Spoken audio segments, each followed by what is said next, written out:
It is a very hot day today. It is super hot. Today's video is on how to plan a protest. On Friday, July 10th, my community joined 18 other communities having a Aroma protest. Free Mikhail Borana! Free Mikhail Borana! Free Mikhail Borana! In brief, Aroma people have been politically marginalized for centuries. On June 29th, a very important Aroma icon was shot dead. In the wake of that murder, there have been many protests, as I mentioned earlier, 18 across the world, including the Aroma community in Ottawa, in Edmonton, in Brooks, Winnipeg, in Minnesota, in Washington, Arizona, in Atlanta, Georgia, in Ohio, in Tukwila, in Chicago, Tennessee, San Francisco, and Portland, Oregon. And lastly, Calgary as well. Lastly, we are protesting with the Aroma community in Adelaide, Australia.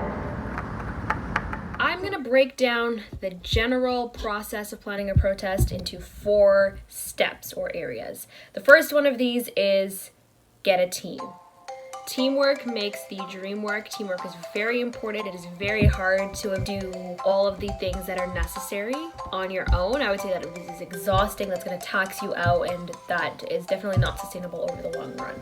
So get a team. Second thing is to define exactly what your cause is, what your demands are, and what your asks are. While for our case, Aroma people have been oppressed for centuries, we are currently protesting about a situation that has occurred recently. So we're not really talking about the centuries and centuries of oppression. It's something to be reckoned with for sure, but it's just not what this specific protest was aimed at. So being able to define what exactly is the cause, what are the demands, what are we trying to protest for currently today, what is the purpose of this specific protest?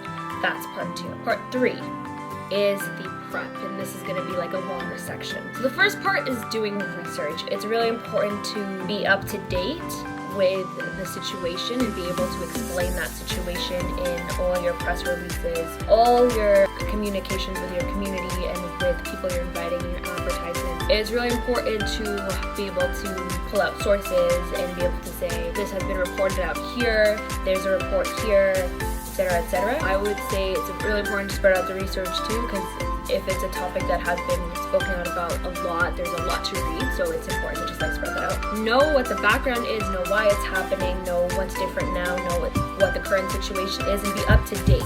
That's really important because in the matter of days, the death toll in Oromia over the Aroma protests that have been happening in my home country increased and increased. When I first wrote press release material, it was 166. When we actually had the protest, it quickly climbed to about 300 people, and I think it's going to keep on getting higher and higher. So it's important that when you do have your actual protest, your numbers are up to date, your information is up to date to that day. Research is important. The second important thing, press release. It's very important to summarize the research and summarize the situation into something that has a story and a narrative. I would say you're really aiming for 2-3 paragraphs here with a picture that is very good at capturing the story. Search up a template for press releases and format it accordingly. Make sure it's grammar proof edited, and that the narrative is something that will keep people continuing to read. Like, it's important that it's interesting, that it's captivating. It's very important because that's how you're going to now promote the protest. I'll actually get into advertising a little bit later, but anyways, press release. Third prep thing, banners. This is something you can delegate to one person. You can have like a meeting beforehand and do it as a group, but it's important that you have banners prepared for the protest day because you need something as a visual in order to show people who are stopping by and asking questions. You need to be able to represent your cause or what you're protesting for quickly in a way that's appealing and in a way that people can see and recognize. And perhaps if they see it and maybe don't stop by, but if they see it in the news later, they can connect their dots there. If they do come and stop by, that's something that they can read and quickly understand what the issue is and maybe ask informed questions about it. So it's important to have banners. The fourth part of the prep is that it's important to prepare chants. I do have the list of chants here. Here we go. The list of chants that we had for our Aroma protest.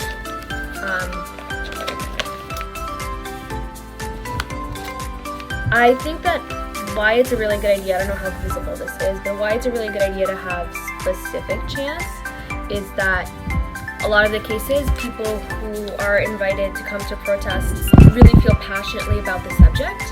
And I think that it's kind of easy maybe sometimes to get off topic as a protest, as something that's geared towards gaining awareness and giving awareness to people who are stopping by. It's important that the message of the protest is very clear and that there is effective communication. And that can kind of disappear if people are adding in their own chants or adding in like their own agenda of what the topic should be. But if you have defined clearly what your asks are and what your demands are, it's great to keep on track with that. For us, I think our best chants were things like release all Oromo political prisoners, don't kill Oromo icons, don't rape Oromo women, don't uproot Oromo people, government of Ethiopia, respect human rights.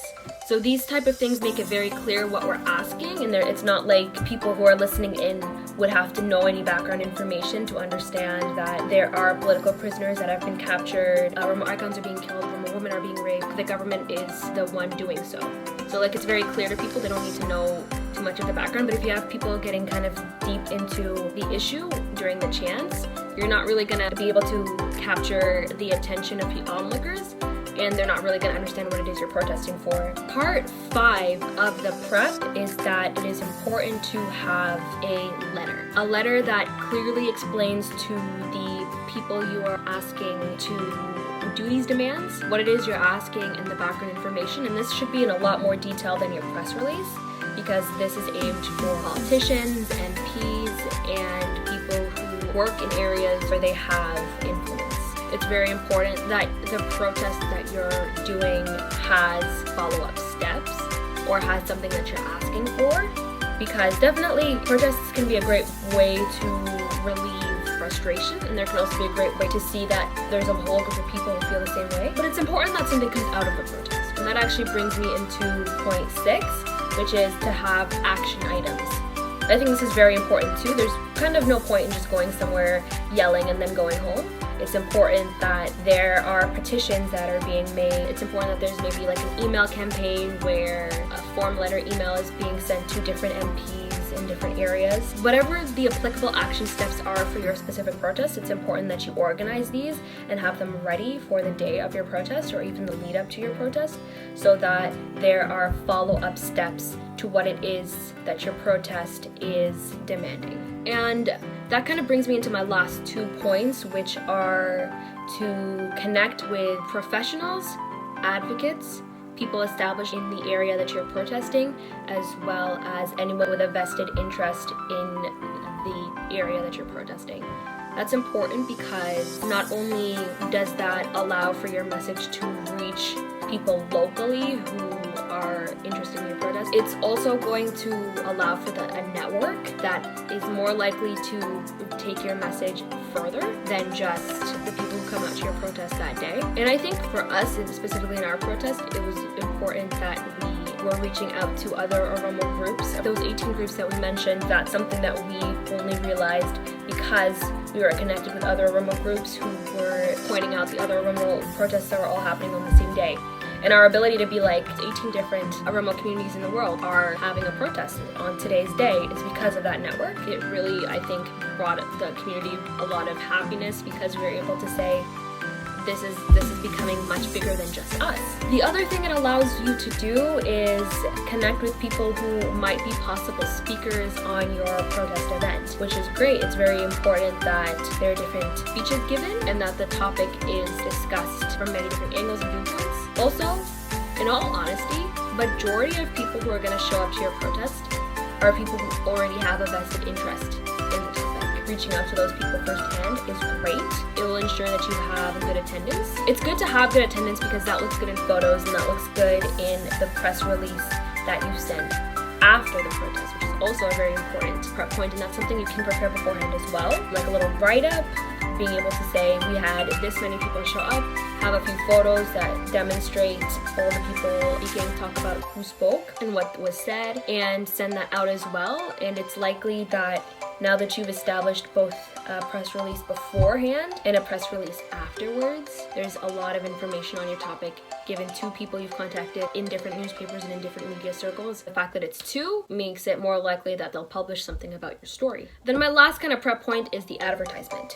which is very, very important because that's how you bring people into it. It's important that you advertise to people who already have a vested interest in your topic. It's important that you advertise to friends and people in your network because they might show up out of support, and it's something that they can also bring to their networks afterwards. And it's also important to do this on social media and to be very loud about your protests there. Use relevant hashtags. If you make an event on, let's say, Facebook, make sure you're posting in that event daily in the lead up to your protest so that people are notified about it. And it's great to have some type of graphics, a poster, something other people can share, something you can share.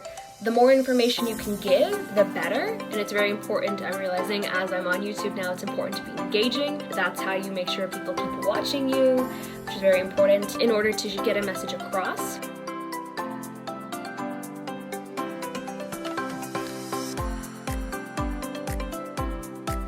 I told you guys last week that I was dressed in cultural clothing, and you would figure out why this week. So you guys may or may not know that my older sister got married, and if you're somewhat familiar with Oromo culture or are Oromo yourself, you know that after the wedding there is the Aruz Baha, which is a after party kind of celebration. Of course, we put on the chele, we put on the, I'm blanking what it's called.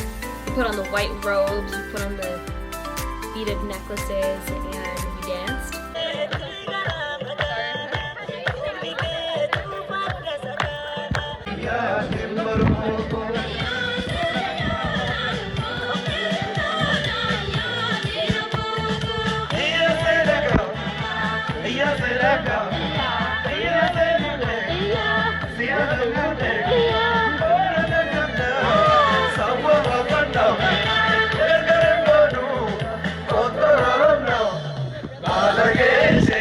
Everyone is dressed in cultural clothing, there's dancing, we literally just like occupied a part of this park. Music was on, we were listening to all the songs, we were doing all the dances.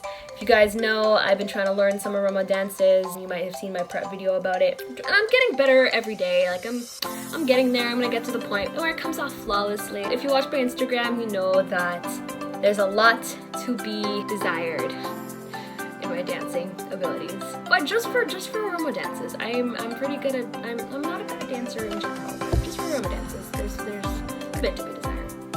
Anywho, thank you for tuning in. I make videos every week, so don't forget to subscribe. Don't forget to follow me on Instagram, Khadija Bawaji. I'll put that on the screen. And if you like this video, give it a thumbs up.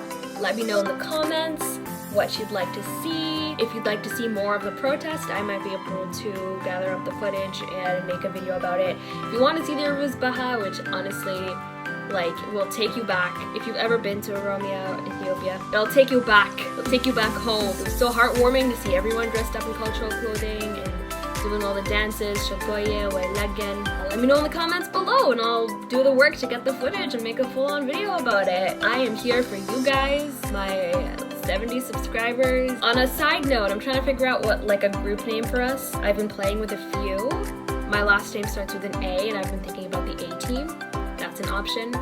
I've also made this kind of joke about how I'm a Black Oromo Muslim, which the acronym for that is BOM, which sounds like bomb. And I was kind of playing with the idea of the bomb squad. So that's an option. If you've watched till this point in the video and have thoughts on either of these or suggestions on other names we could call ourselves, let me know in the comments below. Anyways, I'll end it here. Thank you for watching. Have a great week and bye-bye.